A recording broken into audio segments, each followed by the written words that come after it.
വീഡിയോയുടെ ടോപ്പിക്കിലേക്ക് കടക്കുന്നതിന് മുമ്പ് എല്ലാവർക്കും എൻ്റെ വക ഒരു വെരി ഹാപ്പി ന്യൂ ഇയർ. ഇപ്പോൾ 2021 ചിലർക്ക് നല്ല വർഷമായിട്ടുണ്ടാവും, ചിലർക്ക് അത്ര നല്ല വർഷമായിട്ടുണ്ടാവില്ല. എന്തൊക്കെയാണെങ്കിലും നമുക്ക് കുറേയധികം പുതിയ എക്സ്പീരിയൻസുകളും പുതിയ അനുഭവങ്ങളൊക്കെ കിട്ടിയിട്ടുണ്ടാവും. ഇപ്പോൾ 2022 നമ്മൾ കടക്കുമ്പോൾ നമുക്ക് കിട്ടിയ എക്സ്പീരിയൻസ് അല്ലെങ്കിൽ അതിൽ നമ്മൾ പഠിച്ച പാഠങ്ങൾ നമുക്ക് 2022 നല്ലപോലെ ഉപയോഗിക്കാം. അപ്പോൾ അങ്ങനെ നമുക്ക് കൂടുതൽ നല്ല ഡിസിഷൻസ് എടുക്കാനും മൊത്തത്തിൽ 2022 കുറച്ചുകൂടി നല്ലൊരു വർഷം ആക്കാനായിട്ടും നമുക്ക് എല്ലാവർക്കും ഒന്ന് ട്രൈ ചെയ്യാം. അപ്പോൾ ന്യൂ ഇയർ ആയിട്ട് ഞാൻ ഭയങ്കര നീളമുള്ള വീഡിയോ അല്ലെങ്കിൽ ഭയങ്കര ബുദ്ധിമുട്ടുള്ള ടോപ്പിക്കൊന്നും എന്തായാലും എടുക്കുന്നില്ല. ഞാൻ സിമ്പിളായിട്ടുള്ളൊരു കോൺസെപ്റ്റാണ് പറഞ്ഞു തരാനായിട്ട് പോകുന്നത്.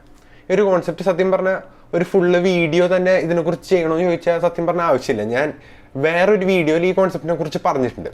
എങ്കിലും ഇത് സെപ്പറേറ്റ് ആയിട്ട് അറിഞ്ഞിരിക്കേണ്ട ഒരു കോൺസെപ്റ്റ് ആണോ എന്ന് ചോദിച്ചാൽ തീർച്ചയായിട്ടും ആണെന്നാണ് ഞാൻ പറയുക. കാരണം ഭയങ്കര പവർഫുൾ ആയിട്ടുള്ള ഒരു സംഭവമാണ്. കുറേയധികം സ്ഥലത്ത് അല്ലെങ്കിൽ നല്ല പോലെ വർക്ക് ചെയ്ത് ഞാൻ കണ്ടിട്ടുള്ള സംഭവങ്ങളാണ് അല്ലെങ്കിൽ ഒരു സംഭവമാണ് ഈ ഒരു കോൺസെപ്റ്റ് എന്ന് ഞാൻ പറയാൻ പോകുന്നത്.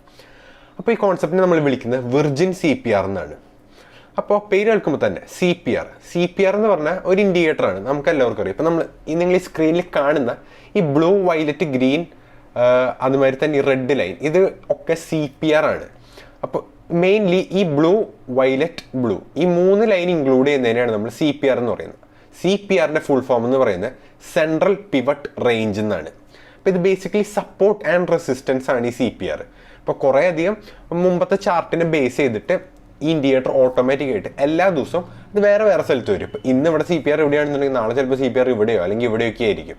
അപ്പോൾ അത് നമുക്ക് മുൻകൂട്ടി അറിയാനായിട്ടൊന്നും പറ്റില്ല. അത് അന്നത്തെ ദിവസം ഓപ്പൺ ചെയ്യുമ്പോഴാണ് നമുക്കതറിയാം. അല്ലെങ്കിൽ നിങ്ങൾക്ക് നേരത്തെ കൂട്ടി അറിയണമെന്നുണ്ടെങ്കിൽ നിങ്ങൾക്ക് സ്വന്തമായിട്ട് കാൽക്കുലേറ്റ് ചെയ്യാനായിട്ടൊക്കെ സാധിക്കും. അതിന് ഫോർമുലാസ് ഒക്കെ നെറ്റിൽ അവൈലബിൾ ആണ്. പക്ഷെ നമ്മൾ അതിലേക്ക് കിടക്കുന്നില്ല. ഇവിടെ ഇപ്പോൾ ഇൻഡിക്കേറ്റർ ഇവർ തന്നെ ട്രേഡിംഗ് വ്യൂ തന്നെ പ്ലോട്ട് ചെയ്ത് തരുമ്പോൾ നമ്മൾ അതിലേക്ക് പോകേണ്ട ആവശ്യമില്ല.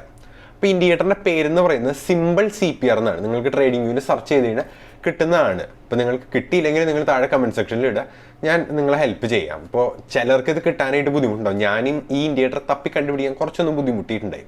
പക്ഷേ ഇത് ഇൻഡിക്കേറ്റർ അപ്ലൈ ചെയ്ത് കഴിഞ്ഞാൽ ഇങ്ങനെയാണ് ചാർട്ടിൽ ഇൻഡിക്കേറ്റർ വരിക.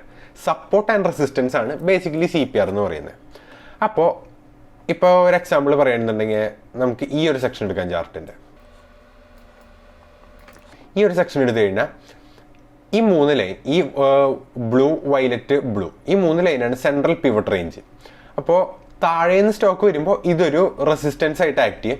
ഇനി മോളിൽ നിന്നാണ് പ്രൈസ് വരുന്നതെന്നുണ്ടെങ്കിൽ അത് ഒരു സപ്പോർട്ടായിട്ട് ആക്ട് ചെയ്യും. അപ്പോൾ അത്രയുള്ള CPRന്റെ കേസ് എന്ന് പറയുന്നത്. അതുപോലെ തന്നെ ഈ 3 ലൈൻ അല്ലാണ്ട് ഇവിടെ റെഡ് ലൈനും ഉണ്ട്. അതുപോലെ തന്നെ താഴെ നോക്കിക്കഴിഞ്ഞാൽ ഒരു ഗ്രീൻ ലൈനും ഉണ്ട്. അപ്പോൾ ഇതും ബേസിക്കലി സപ്പോർട്ട് റെസിസ്റ്റൻസ് ആണ്. ഇപ്പോൾ മോളിൽ നിന്നാണ് സ്റ്റോക്കിൻ്റെ അല്ലെങ്കിൽ ഇൻഡെക്സിൻ്റെ ചാർട്ട് വരുന്നതെന്നുണ്ടെങ്കിൽ ഇതൊരു സപ്പോർട്ടായിട്ട് ആക്ട് ചെയ്യും. ഇനി താഴെ നിന്നാണെന്നുണ്ടെങ്കിൽ റെസിസ്റ്റൻസ് ആയിട്ട് ആക്ട് ചെയ്യും. സെയിം തന്നെയാണ് ഈ കേസിലും. ഇപ്പോൾ താഴെ നിന്നാണ് വരുന്നതെന്നുണ്ടെങ്കിൽ ഇതൊരു റെസിസ്റ്റൻസ് ആണ്. ഇനി മോളിൽ നിന്നാണ് വരുന്നതെന്നുണ്ടെങ്കിൽ ഇതൊരു സപ്പോർട്ടാണ്. അപ്പോൾ ഇത്രേ ഉള്ളൂ. ഇനി നമുക്ക് നമ്മുടെ വിർജിൻ CPR എന്ന് പറയുന്ന കോൺസെപ്റ്റിലേക്ക് കിടക്കാം. അപ്പോൾ CPR എന്താണെന്ന് മനസ്സിലായല്ലോ നിങ്ങൾക്ക്. ഇനി വിർജിൻ CPR എന്താണെന്ന് നമുക്ക് നോക്കാം. അപ്പോൾ ഞാൻ നിങ്ങൾക്ക് ആദ്യം തന്നെ കുറച്ച് എക്സാമ്പിളുകൾ കാണിച്ചു തരാം.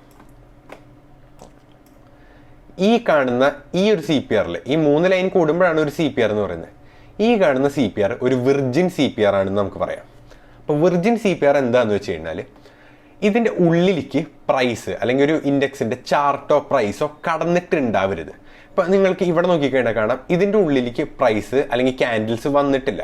അപ്പോൾ ഇത് കംപ്ലീറ്റ്ലി ഒരു ഫ്രഷ് ആയിട്ട് നിൽക്കുന്നതാണ്. അപ്പോൾ ഇതിൻ്റെ ഉള്ളിലേക്ക് ഒരു ക്യാൻഡിൽസും കടന്നിട്ടില്ല. അപ്പോൾ ഇതിനെ നമ്മൾ വിർജിൻ CPR എന്ന് വിളിക്കും.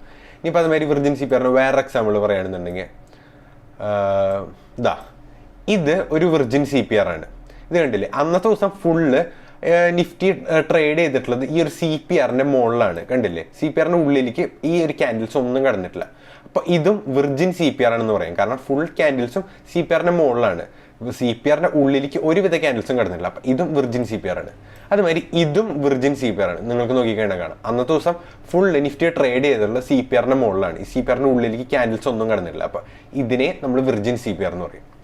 ഇപ്പം നിങ്ങൾക്ക് എന്താണ് വിർജിൻ CPR എന്ന് മനസ്സിലായി. ക്യാൻഡിൽസ് ഒന്നും അതിൻ്റെ ഉള്ളിലേക്ക് അന്നത്തെ ദിവസം കടന്നിട്ടില്ലെങ്കിൽ അതിന് വിർജിൻ CPR എന്നാണ് നമ്മൾ പറയാം. അപ്പോൾ ഇനി എങ്ങനെയാണ് വിർജിൻ CPR യൂസ് ചെയ്യേണ്ടതെന്ന് നമ്മളും പഠിക്കണം. അപ്പോൾ വിർജിൻ CPR നമ്മൾ യൂസ് ചെയ്യേണ്ടതിനുള്ള രീതി എന്ന് പറയുന്നത്, ഇപ്പം നിങ്ങൾ നോക്കിക്കോ, ഇവിടെ CPR കംപ്ലീറ്റ്ലി ന്യൂ ആണ്. ഇതിൻ്റെ ഉള്ളിലേക്ക് ക്യാൻഡിൽസ് ഒന്നും കടന്നിട്ടില്ല. അപ്പോൾ ഇത് വിർജിൻ CPR ആണെന്ന് മനസ്സിലായി. ഇനി ഞാൻ നിങ്ങൾക്ക് മനസ്സിലാവാനായിട്ട് ഇവിടെ ഒരു സോൺ മാർക്ക് ചെയ്യാം. അപ്പോൾ ഞാൻ ഈ ഡാർക്ക് മോഡ് മാറ്റി നിങ്ങൾക്ക് വൈറ്റ് മോഡിലേക്ക് ഇടാം ഈസി ആയിട്ട് കാണാനായിട്ട്. അപ്പം ഞാനിവിടെ ഈ ഒരു സോൺ മാർക്ക് ചെയ്യാണ്. ഈ ഒരു സോൺ മാർക്ക് ചെയ്ത് കഴിയുമ്പോൾ നിങ്ങൾക്ക് കാണാനായിട്ട് വരും ഇത് CPRന് കറസ്പോണ്ടിങ് ആയിട്ടുള്ള സോണാണ്. കണ്ടില്ലേ നിങ്ങൾ? അപ്പം നമ്മളിവിടെ ഇങ്ങനൊരു സോൺ വരയ്ക്കുന്നതിൻ്റെ കാരണം എന്ന് പറഞ്ഞാൽ പിറ്റേ ദിവസം ഇത് ഭയങ്കര മേജർ ആയിട്ടുള്ള ഒരു സപ്പോർട്ട് അല്ലെങ്കിൽ ഒരു റെസിസ്റ്റൻസ് ആയിട്ട് ആക്ട് ചെയ്യും. അപ്പോൾ ഇത് വിർജിൻ CPR ആണ്. ഇതാണ് ആ വിർജിൻ CPRന്റെ സോൺ. നമ്മൾ പിറ്റത്തെ ദിവസത്തേക്ക് മാർക്ക് ചെയ്തിട്ടു. ഈ ദിവസം ഇവിടെ കഴിഞ്ഞു, ഇത് പിറ്റത്തെ ദിവസമാണ്. അപ്പോൾ സ്റ്റോക്കിൻ്റെ പ്രൈസ് അല്ലെങ്കിൽ നിഫ്റ്റി മുകളിലാണ് അന്നത്തെ ദിവസം ഓപ്പൺ ചെയ്യുന്നത്. മുകളിൽ ഓപ്പൺ ചെയ്തിട്ട് താഴേക്ക് വന്ന് എല്ലാം അതിൻ്റെ അന്നത്തെ ദിവസത്തെ അതിൻ്റെ ഓൺ CPR ഇവിടെ നിങ്ങൾക്ക് നോക്കിയാൽ കാണാം, ഇത് എക്സ്പാൻഡ് ചെയ്യുമ്പോൾ കാണാം. അന്നത്തെ ദിവസത്തെ ഇതിൻ്റെ CPRനെ അത് ബ്രേക്ക് ചെയ്തിട്ടാണ് താഴേക്ക് വരുന്നത്. കണ്ടില്ലേ? ഇതാണ് ആ CPR. അന്നത്തെ ദിവസത്തെ അതിൻ്റെ ഓൺ CPRനെ അത് ബ്രേക്ക് ചെയ്തു, എന്നിട്ട് താഴേക്ക് വന്നിട്ട് ബാക്കി എല്ലാ സപ്പോർട്ടുകളും ബ്രേക്ക് ചെയ്തിട്ട് അത് വിർജിൻ CPRലേക്ക് വന്നു. വിർജിൻ CPRന്റെ സോണിലേക്ക് വന്നു. അതായത് തലേ ദിവസത്തെ CPR, അതായത് തലേ ദിവസത്തെ ക്യാൻഡിൽസ് കടക്കാത്ത CPR ആണ് വിർജിൻ CPR. അതിൻ്റെ സോണിലേക്ക് വന്നു കഴിഞ്ഞപ്പോൾ അത് അടിപൊളി അല്ലെങ്കിൽ വളരെ സ്ട്രോങ് ആയിട്ടുള്ള ഒരു സപ്പോർട്ടായിട്ടാണ് ആക്ട് ചെയ്യുന്നത്. അപ്പോൾ ഇവിടെ നിങ്ങൾക്ക് നോക്കിക്കഴിഞ്ഞാൽ കാണാം ആ CPRന്റെ റേഞ്ചിലേക്ക് വന്നിട്ട് അതിന് പിന്നെ പെനിട്രേറ്റ് ചെയ്ത് താഴേക്ക് പോകാനായിട്ട് പറ്റുന്നില്ല. അത് അവിടെ കൺസോൾഡേറ്റ് ചെയ്തിട്ട് തിരിച്ച് മുകളിലേക്ക് കയറാണ് ചെയ്യുന്നത്. അപ്പോൾ ഇങ്ങനെയാണ് വിർജിൻ CPR വർക്ക് ചെയ്യുക.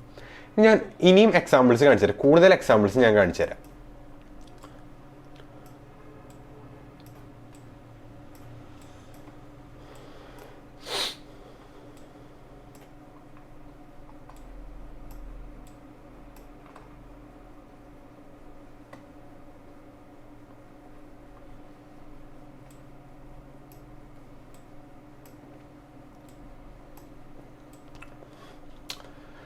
ഇതാ ഈ കാണുന്നതും ഒരു വിർജിൻ CPR ആണ്. നിങ്ങൾ കണ്ടില്ലേ? ഈ കാണുന്നതിൽ CPRന്റെ താഴെയാണ് അന്നത്തെ ദിവസം ഫുള്ള് സ്റ്റോക്ക് ട്രേഡ് ചെയ്തത്. നിങ്ങൾക്ക് നോക്കിയാൽ കാണാം, താഴെയാണ് സ്റ്റോക്ക് ട്രേഡ് ചെയ്തിട്ടുണ്ടായിരുന്നത് അല്ലെങ്കിൽ നിഫ്റ്റി ട്രേഡ് ചെയ്തിട്ടുണ്ടായിരുന്നത്.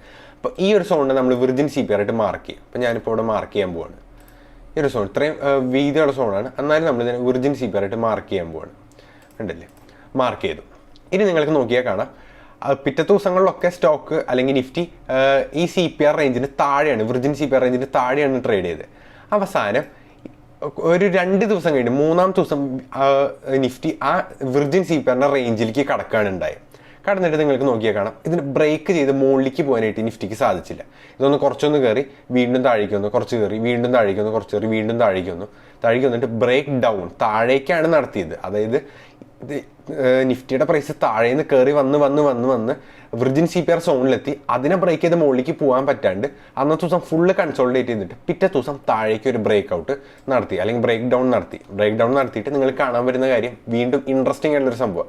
ഇതാണ് ഞാൻ നിങ്ങൾക്ക് ആദ്യം കാണിച്ചത് വിർജിൻ CPR. അപ്പോൾ ഈ 2 വിർജിൻ CPR സോണിൻ്റെ ഇടയിലാണ് നിഫ്റ്റി അന്നത്തെ ദിവസം ഫുള്ള് ട്രേഡ് ചെയ്തത്. നമ്മൾ നോക്കിക്കഴിഞ്ഞാൽ കാണാം, ഇതാണ് ഫസ്റ്റ് ഞാൻ ആദ്യം കാണിച്ചത് CPR, രണ്ടാമത്തെ വിർജിൻ CPR. അപ്പോൾ സ്റ്റോക്കിൻ്റെ പ്രൈസ് അല്ലെങ്കിൽ നിഫ്റ്റി താഴേക്ക് വന്ന് ഇവിടെ ബ്രേക്ക് ഡൗൺ നടത്തി വീണ്ടും താഴേക്ക് വന്ന് നമ്മുടെ ഈ ഒരു വിർജിൻ CPR സോണിന് വീണ്ടും കയറിയിട്ട് നമുക്ക് നോക്കിയാൽ കാണാം നമ്മുടെ സെക്കൻഡ് വിർജിൻ CPR സോണിൽ വീണ്ടും ഒരു റെസിസ്റ്റൻസ് ആയിട്ട് ആക്ട് ചെയ്തിട്ട് താഴേക്ക് വരാണ് ചെയ്യുന്നത്. കണ്ടില്ലേ? അപ്പോൾ വിർജിൻ CPR ബ്രേക്ക് ചെയ്യാനായിട്ട് ഭയങ്കര പാടാണ്. ഒരു വളരെ സ്ട്രോങ് ആയിട്ടുള്ള ഒരു സപ്പോർട്ട് ആൻഡ് റെസിസ്റ്റൻസ് ആയിട്ടാണ് വിർജിൻ CPR ആക്ട് ചെയ്യുന്നത്. നമുക്ക് വീണ്ടും ബാക്കിലേക്ക് പോയി കഴിഞ്ഞാൽ വീണ്ടും കുറേ ഇതിൻ്റെ എക്സാമ്പിൾസ് കാണാനായിട്ട് നമുക്ക് സാധിക്കും. ഇതൊക്കെ വിർജിൻ CPR ആണ്. അപ്പോൾ ഈ വിർജിൻ CPRന്റെ ഈ ഒരു സോൺ എന്ന് പറഞ്ഞാൽ അടുത്തൊരു 2-3 ദിവസത്തേക്കാണ് സ്ട്രോങ് ആയിട്ട് ആക്ട് ചെയ്യുക. ഇപ്പോൾ ഇതൊരു വിർജിൻ CPR ആണ്. ഇനി ഈ ഒരു റേഞ്ചിലേക്ക് നിഫ്റ്റിയുടെ അല്ലെങ്കിൽ സ്റ്റോക്കിൻ്റെ പ്രൈസ് ഒരു 5 ദിവസം കഴിഞ്ഞിട്ടാണ് വരുന്നതെന്നുണ്ടെങ്കിൽ ഇതിൻ്റെ വാലിഡിറ്റി കുറയും. അപ്പോൾ ആ ഒരു കാര്യം ശ്രദ്ധിക്കുക. ദിവസങ്ങൾ കഴിയുന്നതോറും വാലിഡിറ്റി കുറയും. അപ്പോൾ വിർജിൻ CPR ഉണ്ട് അതിൻ്റെ 1-2 വളരെ നെക്സ്റ്റ് ഡേയ്സിൽ വരികയാണെന്നുണ്ടെങ്കിലാണ് അത് ഏറ്റവും സ്ട്രോങ് ആയിട്ടിരിക്കുക. ദിവസം കഴിയുന്നതോറും അതിൻ്റെ വാലിഡിറ്റി അല്ലെങ്കിൽ സ്ട്രെങ്ത് കുറഞ്ഞാണ് വരിക. നമുക്ക് വേറൊരു കേസ് നോക്കുകയാണെന്നുണ്ടെങ്കിൽ വേറൊരു വിർജിൻ CPR എക്സാമ്പിൾ നമുക്ക് വേണമെന്നുണ്ടെങ്കിൽ നോക്കാം. അപ്പം ഇതൊക്കെ വിർജിൻ CPR ആണ് കേട്ടോ. ഇതൊക്കെ വിർജിൻ CPRന്റെ എക്സാമ്പിൾസ് ആണ്. പക്ഷെ ഇവിടെയൊക്കെ നോക്കിക്കഴിഞ്ഞാൽ കാണാം ഈ ഒരു വിർജിൻ CPR കുറേ ദിവസങ്ങൾ കഴിഞ്ഞിട്ടാണ് പിന്നെ അതിൻ്റെ റേഞ്ചിലേക്ക് നിഫ്റ്റി കിടക്കുന്നത്. അപ്പോൾ അതിൻ്റെ സ്ട്രെങ്ത് കുറവാണ്. അപ്പോൾ ഈസിലി അത് ബ്രേക്ക് ഡൗൺ നടത്തി താഴേക്ക് പോവാണ് ചെയ്യുന്നത്. ഇത് വിർജിൻ CPRന്റെ വേറൊരു എക്സാമ്പിളാണ്. ഈ എക്സാമ്പിൾ നമുക്ക് വീണ്ടും ഞാൻ സോൺ മാർക്ക് ചെയ്ത് നിങ്ങൾക്ക് കാണിച്ചു തരാം. അപ്പോൾ ഇന്നത്തെ ദിവസം ഈ ഒരു 6th ഡിസംബർ നോക്കിക്കഴിഞ്ഞാൽ അന്നത്തെ ദിവസം ഫുള്ള് ഈ ഒരു നിഫ്റ്റി ട്രേഡ് ചെയ്തിട്ടുള്ള വിർജിൻ CPRന്റെ താഴെയാണ്. അപ്പോൾ നമ്മൾ ഈ ഒരു സോൺ വിർജിൻ CPR ആയിട്ട് മാർക്ക് ചെയ്തിടുകയാണ് ചെയ്യുന്നത്. എന്നിട്ട് നിങ്ങൾ ഇൻട്രസ്റ്റിംഗ് ആയിട്ടുള്ള കാര്യം ശ്രദ്ധിക്കുക. അതിൻ്റെ പിറ്റേ ദിവസം ഒരു ഗ്യാപ്പ് ഡൗണിൽ ഓപ്പൺ ചെയ്തിട്ട് നിഫ്റ്റി നല്ല പോലെ കയറി അതിൻ്റെ കുറേ റെസിസ്റ്റൻസുകൾ ബ്രേക്ക് ചെയ്തിട്ട് നല്ല പോലെ കയറി വിർജിൻ CPR സോൺ എത്തിയപ്പോൾ വീണ്ടും അതൊരു റെസിസ്റ്റൻസ് ഫേസ് ചെയ്തിട്ട് തിരിച്ച് താഴേക്ക് വരികയാണ് ചെയ്തത്. കണ്ടില്ലേ? അന്നത്തെ ദിവസം ഇതിനെ ബ്രേക്ക് ചെയ്ത് മുകളിലേക്ക് പോകാനായിട്ട് നിഫ്റ്റിക്ക് സാധിച്ചില്ല, തിരിച്ച് താഴേക്ക് വരാണ് ചെയ്തത്. എന്നിട്ട് അതിൻ്റെ പിറ്റത്തെ ദിവസമാണ് ഒരു ഗ്യാപ്പ് അപ്പിൽ ഓപ്പൺ ചെയ്തിട്ട് അതിനെ മറികടന്ന് നിഫ്റ്റിക്ക് പോകാനായിട്ട് പറ്റുന്നത്. അപ്പോൾ ഇതാണ് ബേസിക്കലി വിർജിൻ CPRന്റെ കോൺസെപ്റ്റ് എന്ന് പറയുന്നത്. ക്യാൻഡിൽസ് ആ CPR റേഞ്ചിലേക്ക് എത്തിയിട്ടില്ല എന്നുണ്ടെങ്കിൽ, അന്നത്തെ ദിവസം ആ CPR റേഞ്ചിലേക്ക് എത്തിയിട്ടില്ല എന്നുണ്ടെങ്കിൽ നമുക്കത് പിറ്റത്തെ 2-3 ദിവസത്തേക്ക് അതൊരു ഇമ്പോർട്ടൻറ്റ് സപ്പോർട്ട് ആൻഡ് റെസിസ്റ്റൻസ് ആയിട്ട് മാർക്ക് ചെയ്തിടാനായിട്ട് സാധിക്കും. നിങ്ങൾക്ക് വിർജിൻ CPRനെ ബേസ് ചെയ്തിട്ട് ട്രേഡ്സ് എടുക്കാനായിട്ട് സാധിച്ചില്ലെങ്കിലും നിങ്ങൾക്കതൊരു സപ്പോർട്ട് ആൻഡ് റെസിസ്റ്റൻസ് സോണായിട്ട് മാർക്ക് ചെയ്തിടാം. നിങ്ങൾ വിർജിൻ CPRന് എതിരെ ട്രേഡ് എടുക്കാണ്ടിരിക്കാനായിട്ട് നിങ്ങൾ പ്രത്യേകം ശ്രദ്ധിക്കുക. ഇതിപ്പോൾ ഞാൻ നിഫ്റ്റിയുടെ എക്സാമ്പിളാണ് കാണിച്ചത്. ഇത് തന്നെയാണ് എല്ലാ സ്റ്റോക്കുകളുടെ കാര്യത്തിലൊക്കെ അപ്ലിക്കബിൾ. പ്രൈസ് ആക്ഷൻ എല്ലായിടത്തും സെയിം ആണ്. ഇപ്പോൾ ഈ സിമ്പിൾ ആയിട്ടുള്ള ഒരു കോൺസെപ്റ്റും എന്നാൽ ഭയങ്കര പവർഫുൾ ആണ് ഈ ഒരു കോൺസെപ്റ്റ്. ഇഷ്ടംമാതിരി സമയത്ത് കണ്ടിന്യൂസ് ആയിട്ട് നമ്മൾ കണ്ടുവരുന്ന ഒരു കോൺസെപ്റ്റാണ്. അപ്പോൾ ഇതിന് അഗെയിൻസ്റ്റ് ആയിട്ട് ട്രേഡ് എടുക്കുമ്പോൾ നമ്മൾ വളരെയധികം സൂക്ഷിച്ചിട്ട് വേണം ചെയ്യാനായിട്ട്. കാരണം അത്രയും പവർഫുൾ ആയിട്ടുള്ള ഒരു 70% ഒക്കെ ആക്യുറസി കണ്ടുവരുന്ന ഒരു കോൺസെപ്റ്റാണ് ഈ ഒരു വിർജിൻ CPR എന്ന് പറയുന്നത്. അപ്പോൾ നിങ്ങൾക്ക് ഈ കോൺസെപ്റ്റ് മനസ്സിലായി, നിങ്ങൾക്ക് ഇത് ഇഷ്ടപ്പെട്ടു എന്നാണ് ഞാൻ വിചാരിക്കുന്നത്. വീഡിയോ ഇഷ്ടപ്പെട്ടാൽ ലൈക്ക് ചെയ്യുക, ചാനൽ സബ്സ്ക്രൈബ് ചെയ്യുക. നമുക്ക് പുതിയൊരു വീഡിയോയിൽ കാണാം. അതുവരെ ഗുഡ് ബൈ.